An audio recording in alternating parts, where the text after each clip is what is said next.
দুনিয়া ক্ষণস্থায়ী, আখিরাত চিরস্থায়ী। এই দুনিয়া হলো একটা পরীক্ষার জায়গা। এখানে যতই ব্যস্ত হোক না কেন, একদিন সব ছেড়ে চলে যেতে হবে। কিন্তু আখিরাতের জীবন শেষ হবে না কখনো। দুনিয়ার মোহ মানুষকে গাফেল করে দেয়। মানুষ যখন টাকা, ব্যবসা, নাম যশ নিয়ে বেশি ব্যস্ত হয়ে যায়, তখন সে আল্লাহর স্মরণ, নামাজ, এবাদত ভুলে যায়। এটা বড় ক্ষতির কারণ। কুরআনের শিক্ষা আল্লাহ বলেন, দুনিয়ার জীবন তো শুধু খেলাধুলা আর ধোঁকা।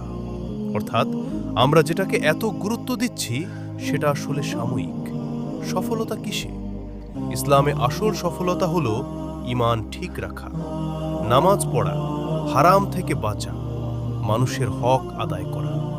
একটি সতর্কতা, যারা শুধু দুনিয়া নিয়েই ব্যস্ত থাকে তারা আখিরাতে আফসোস করবে, হায় যদি আমি আল্লাহকে স্মরণ করতাম। সংক্ষেপে, দুনিয়া দরকার, কিন্তু দুনিয়াই সব না। দুনিয়াকে হাতে রাখো, মনে না। আর আখিরাতকে মনে রাখো সব সময়।